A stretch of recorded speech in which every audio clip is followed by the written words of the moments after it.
First, there was Proto Teddy. Then, there was Ketchup Teddy. Now, introducing the latest evolution. This is Teddy 3.0.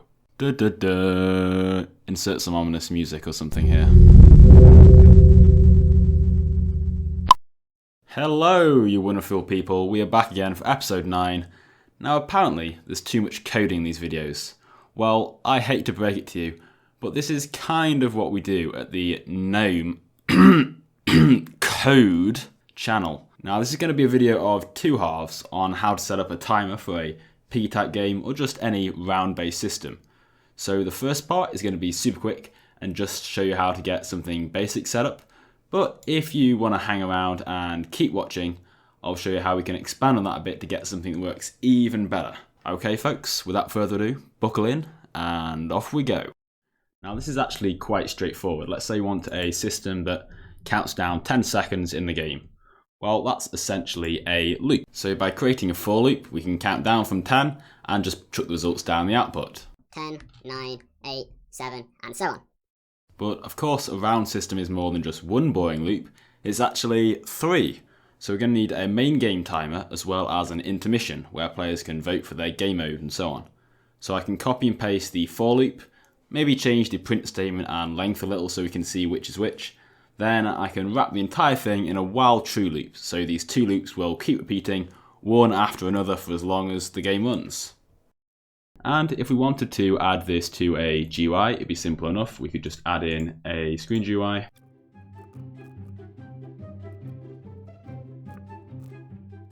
And then instead of just printing out the value of I, we can add into replicated storage a int value. We can name this timer. And then we go back into our script. We'll just create a variable for that. And then instead of printing it out, just change the value of timer. Then we'll also want to know what the status of the game is. So let's add in a string value that we can then set to intermission or game, depending on which loop is running. We'll then add a variable for that and then change its value before each loop runs. So now when we run the game, we can see those effects taking place down in replicated storage. This is important as we can now use these values to update our timer GUI. To do this, we'll add in a local script into the text label. We can copy over the same variables as before, but now that we're inside a local script, it might be a good idea to add in a wait for child, as this will ensure that if the script will wait for them to load before returning an error if it doesn't find them straight away. Next, all we need to do is detect whenever the timer value itself changes and then update that text. We can do this using the changed event and connecting this to a function. Then we want to set the text equal to the current game status along with how many seconds remain. And there we go. When we load it into the game, we can see our timer updating at the top, and whenever the game finishes, it will switch over to the intermission, and so on. Okay, so now we've got our loop working, all we need to do is start to move the players between a lobby area and the game map. So we can do this by looping through all of the players. And then we'll create a variable for their character. And if the character hasn't loaded, we'll just wait for it to load in. Then it's just a case of setting the character's position to be a point on the map. In this case, I created these two parts over here. I've got a spawn over here and a spawn part over here, and I want the player's character's position to be set to this part's position. So if we see this one's called spawn 1, we go into my script. And then I can then set this to the C frame of spawn 1. Then all I need to do is copy and paste this in for the game and change the position of spawn 1 to spawn 2. Let's give that a try. So when I load in, I've just spawned in the middle. When the game starts, I've appeared on the game map. And hopefully when the game runs out, I'll then spawn over on the intermission area. And there we go. We've now got our working game set up. Stop the clock! And there you have it. A round system done and dusted in under 4 minutes. If you're only here for the first part, then congratulations, you now have permission to leave the video. Goodbye!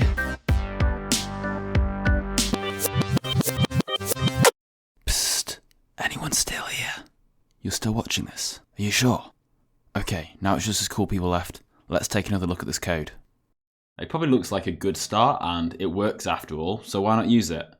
Well, this mainly comes down to the do not repeat yourself principle, or DRY. Because if we look at this part and compare it to this part down here, the two are nearly identical. There's just the odd place where it changes, but then everything else is pretty much the same. The other problem is that the more we expand this out, the more convoluted and complicated this is going to become. If we start having loads of nested if statements inside one another, it's going to become quite hard to read and understand what's going on. So what I'd much rather do is break it down into a more structured format and then work from there. So to do this, let's head over to the other place and start from there. Okay, so we're back at the Daycare map and I'll show you what we have so far. In fact, if I just spawn in, I'll play, because I have made a few changes.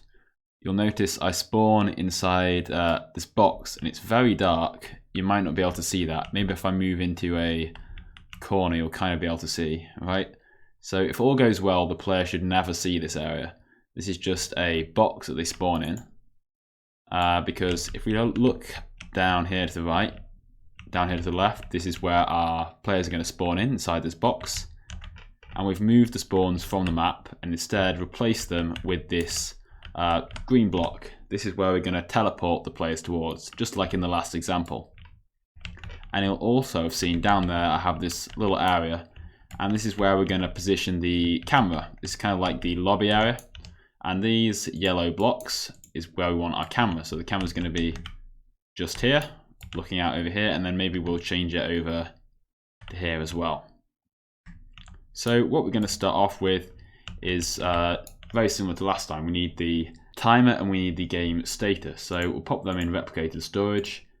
This time I'm going to pop them inside a folder as well. We'll call this round info, and we'll create a string for the status and of course the timer. And the other thing we're going to do here is we're going to create another folder, and we're going to call this players, and we're going to use this to keep track of the players in the game. Now we don't want to use the players service here, because that's going to tell us everyone in the entire game, but what we want to know is just who is sort of playing in the round or is on the map, whatever. So that's what we're going to use that for. Now the other thing I've got to show you is the GUI. I've actually gone ahead and created that already. So you can see that here, the menu GUI, it's all ready to go. We've got an intermission and a menu screen. So I can click the visible and you can see it. There's the menu. So you'll be positioned here and it'll look like that. And then we can turn that one off and the intermission screen looks like that. It will display the players. We can have some voting down here at some point, but we're not going to bother with that in this episode. So without further ado, let's get coding. We'll go and pop a script into server script service. We'll call this one game logic. And we'll start by creating a variable for that round info. And then we can start laying out the basic logic of this program. So we're going to have a function for the intermission, then a function for the game, and then we're going to call both of these functions continuously from a loop. Now the first thing you'll probably notice is I haven't used any for loops yet like we did for the previous example. And instead of typing it out here in this script, what I'm actually going to do is use something called a module script. So I can add it on here, a module script inside of the game logic. We'll name this round, so it'll be the round module. And what this allows us to do is to split our code off. So we can write a function in here. We can do round module dot countdown. And that can be a function inside here. And that's going to take two arguments. It's going to take the status, which will be either intermission, maybe voting, as well as game. And then how long we want on the clock. Now I would use time for this, but that's a locked variable, so we can't use that name. So we'll just call this clock, and that'll be our function, and then within here we'll type out our for loop. So we'll access the round info first of all. And what we want to do is we want to set the values of the status and the timer to whatever has been given to the function. So round info dot status dot value will be equal to status, and the same for clock. And then we're going to use a for loop just the same to count down to 0.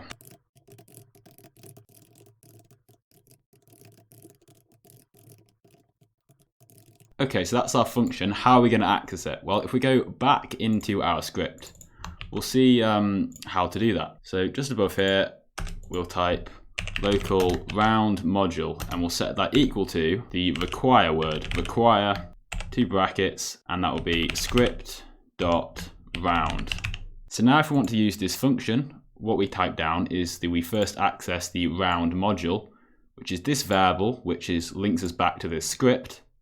So round module dot countdown, and we can see it's coming up from the auto suggestions. And then we need to give it the status and the length. If we remember that the status and the clock were the arguments. So let's try intermission, and we'll have that just 5 seconds. And then we can repeat that inside the start game as well. And then here we'll change that to game. And let's just make the game run for just 3 seconds. So already that's making our main script look a lot cleaner, and it just tidies things up. And if we run that now, we can see the changes taking place down in replicator storage, though obviously that's not particularly exciting. So now let's get the player teleporting back and forth again like we had before. To do this, we'll use yet another module script. We'll add that in, and we'll call this one player. So it'll be the player module. So we'll have one function to teleport all the players, and that will just take a teleport location argument.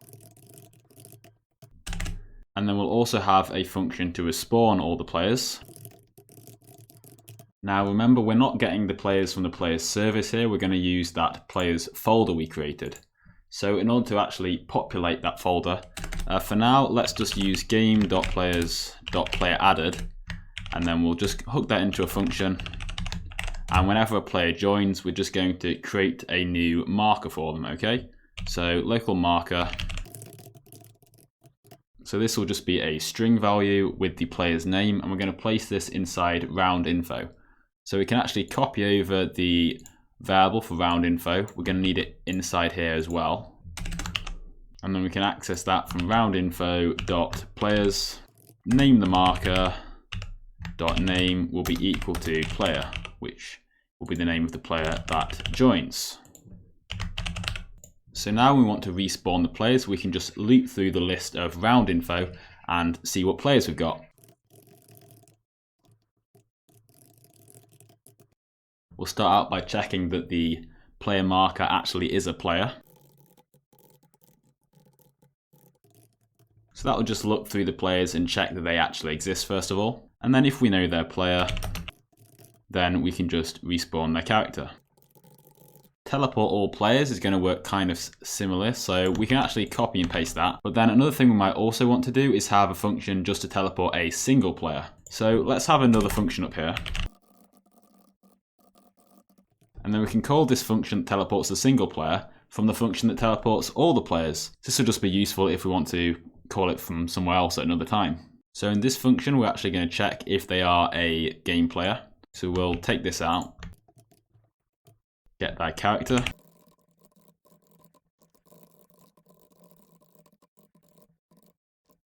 Okay, so our teleport player function seems to be working.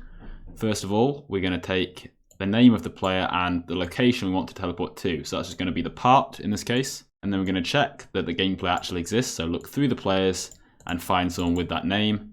If they exist, then we want to move them to that location. So let's have another look at the one to teleport all players. And all we're going to do now inside this function is just call this function.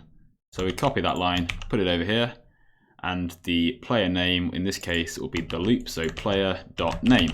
And of course teleport location, which we've already got. So now these two should be working, and we can actually call all of these hopefully from within our game logic. So back in our game logic script, let's first access the player module, and then we can start to call functions from it. So if we go into our intermission, right at the very start, we're going to respawn all players to start off with. So player module dot, and we can see they're now available to us, respawn all players, and we can just call that. And then down in start game, we're going to want to teleport them all onto the map. And then at the location, well, remember I've got that part over on the map over here. Where is it? It's over here. And you can see it's inside Daycare building and it's just called spawn. We might change the name of this at some point, but for now, we'll just use where it is. So workspace.daycarebuilding.spawn. And so hopefully if we run the game now, we should have that logic working for us. Okay, we spawn inside the box. And there we go, we teleported onto the map. We should have about 3 seconds, I think. Yep, and then we're back inside the box again. And back onto the map. So now let's try and get our menu working here. Now you'll notice I have both of these turned off at the minute. And obviously I can enable them via the properties menu. Now the reason I've got them disabled is because I don't want them to be visible all the time. I only want the player to be able to see them when they first join the game or after a round has ended and then they're back at their menu once again. So in order to trigger it, we're going to need some more remote events. So I'll head to replicate the storage. I'll add in a folder just to make it a bit more organized. Make an events folder. And well, I can put this player's death one in there as well. And then I'm going to create a remote event to toggle the main menu. And then I'm going to head into my menu GUI, add in a local script. We can call this main menu GUI. And I'll just start by creating a few variables to make everything easier to access.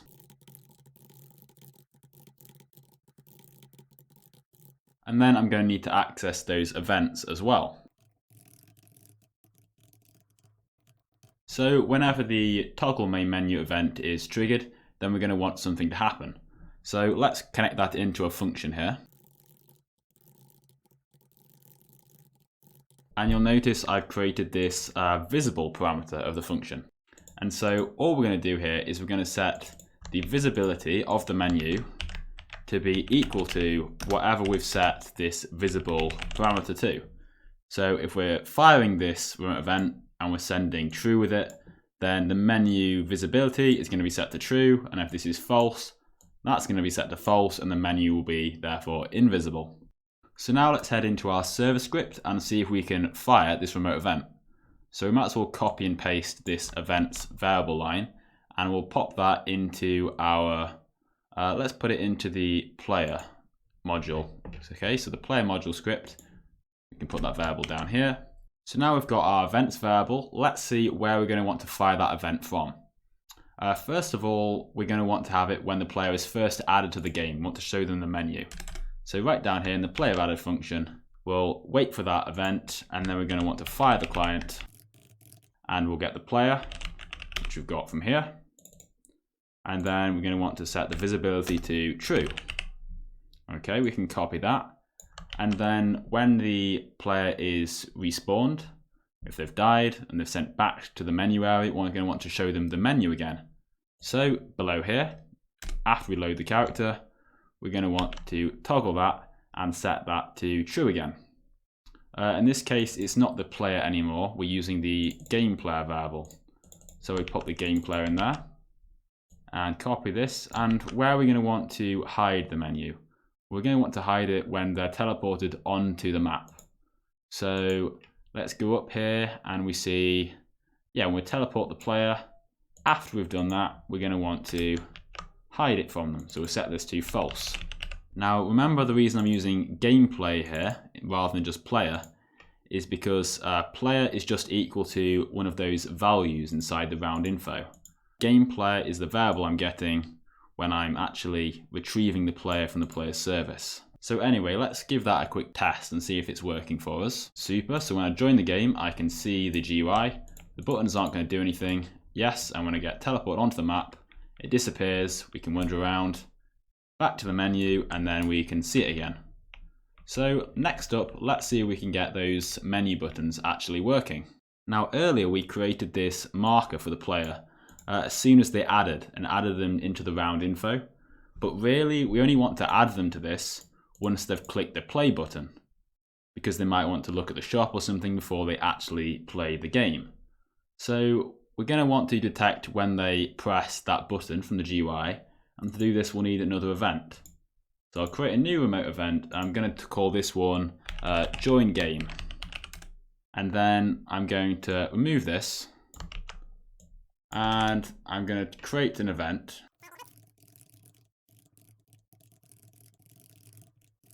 So whenever a player fires this remote event to the server, we're going to want to add them to the game, okay? So we'll create this marker for them and that'll be good. So whenever a player clicks that button, we're going to want to fire that event, and then back here on the server, we're going to want to create the marker for them in the round players. So we'll paste that in there, and then we just need to actually fire this event off from the GUI itself. So we'll head back into here. You see I've got this buttons variable because it's main menu .buttons .play. So, and we use the mouse button 1 event. And now we can fire that event. So we'll copy this, and the name of it, of course, is join game. And then all we have to do is fire the server. Also, while we're here, we're probably going to want to hide the menu screen and display that intermission screen. So let's have a quick look at how we're doing. So now when we press the play button, we see the intermission screen. But when taken to the map, we're still going to see the intermission screen. So there's a few more things we need to change here. So let's go back into this function here when the main menu is toggled. Let's check what the state of it we're setting it to is. So if we are setting it to true, so now let's use that camera object to set the camera type to scriptable. Then we'll set the camera subject. And then the C frame, which is the actual position of the camera, is going to be exactly the same. Okay, so that's setting the camera for when we want the menu to be visible. But what about when we want to hide the menu? So we're going to add an else here. And the first thing we're going to want to do is we're also going to want to hide the intermission menu as well. So that will stop it displaying like it was doing earlier. And also set that to the C frame, of course. So let's see what that does now. We've got the menu. If we click play, we should see the intermission. And we've got our camera in the right place. Of course, when the game starts, we still find ourselves facing the lobby area. So we're going to need to reset the camera back to the player again when they click play. To do this, we set the camera type back to what is the default, which is actually called custom. Then we need to set the camera subject to the player's humanoid. So let's first get the player, then their character, and now we can set it to their humanoid. One last thing before we check, let's go back into our game logic script. And we see that we run the intermission immediately, straight away. What I would quite like to do is check that we've actually got some game players before we start running anything. So let's create one more variable here. And then we can check if game players, and we'll get children. So this will get a list of everything inside of this folder. And then we're going to want to check if there's more than one, or just at least one. Maybe we'll run the game if we have one. Okay, so if it's greater than 0, and how we're going to get this is going to give us a table, and then we want to check the amount of items in that table. So we can do this with the hash. So if the amount of items in that table is greater than 0, then we'll start the countdown. But we're going to want to keep checking. So instead of using an if, why don't we use a while? So while it's, and instead of greater than 0, but less than 1, do, and we'll just put a wait 1. This will keep waiting and keep checking every second until we have at least one player who's clicked that play button, and then they'll have added themselves to the game players list. So now let's check and see how that's working. Wait. I've just realized, make sure you clear out all the children during the intermission. So after you've respawned everyone, game players, and clear all children. This will just clear out that folder so it gets emptied every time. Otherwise, the game will keep on rolling, which you might not want. Super, so we spawn in, we're facing the lobby area. If we look inside replicated storage and inside the round info, we can see that the status and timer, they're both not doing anything. So the game isn't running, which is what we want. When we click the play button, then the intermission starts up and we can see the timer starts to count down inside round info. When it reaches 0, we're onto the map, and then we'll go back again into the lobby area. Fantastic. The only thing I would like to see is maybe a countdown on the intermission screen there. So we'll head back into our main menu, and here we can just add in a little function to detect whenever the round info changes. So we'll copy over the round info variable again, and then we're going to want to access the timer. So roundinfo.timer, and then we'll hook that into a function. Then we'll check the status to see if it's currently in the intermission. And if it is currently the intermission, then we're going to want to have the text on that GUI just display how many seconds remain. So we see inside intermission, we have frame, and then we have this thing called status. So we can access that as following. And we'll make that equal to, so we'll have the game starting in, and then we want the value of however long is left. So roundinfo.timer.value. We'll have as well an else statement, and we'll just say else. So if for some reason it's not intermission, then we'll just make the text equal to game in progress. So now when I click play, we get this game starting, and that's going to count down all the way from 10 seconds until the game is ready to start. And then when it eventually reaches 0, we'll get teleported onto the map. And then we'll get 5 seconds or so before we get teleported back again. Nice. Okay, if you're still awake, then stay with us. We are almost there. I know it's been a long video, but there's just a few more things I would like to add. So I did say we were going to change the camera position, didn't I? From here over to here.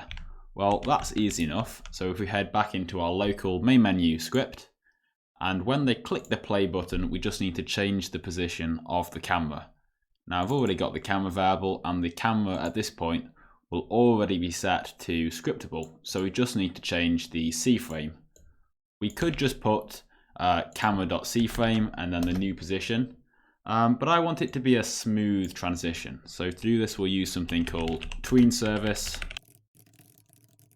And this just interpolates between two positions, allowing a smooth flow between the two of them. So we'll create a tween like this. First off, the thing we want to tween, which is the camera.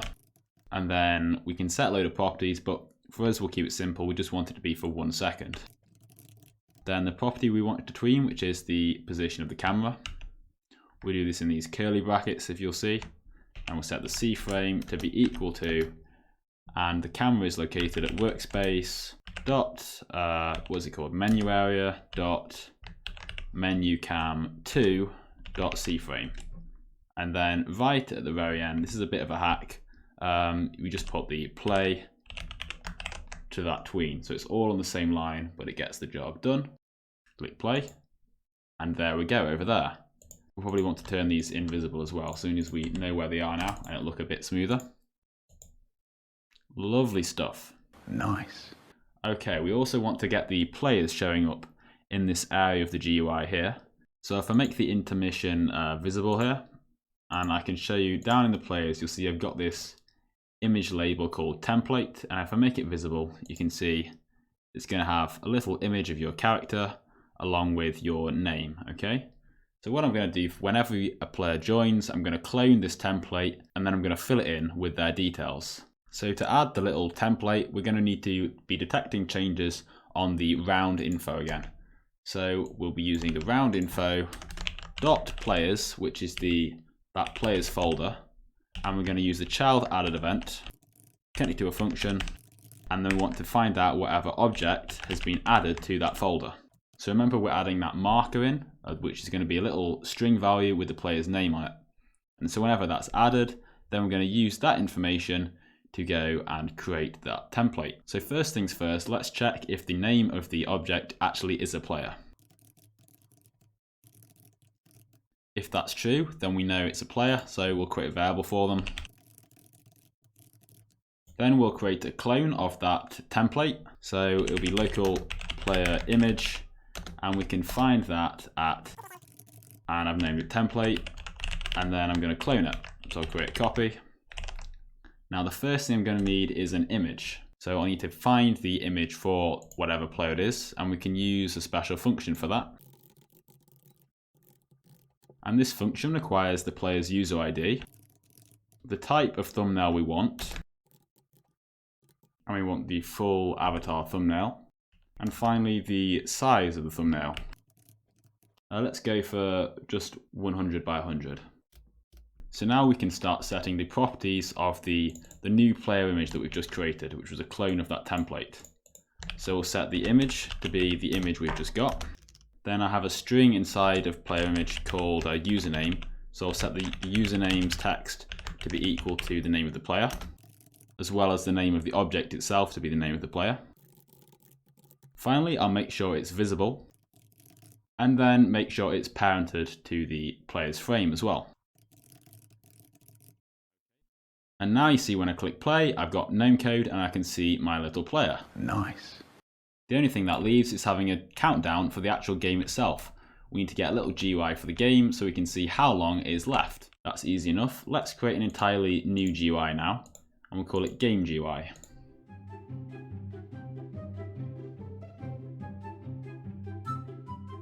And we'll add in a local script for this.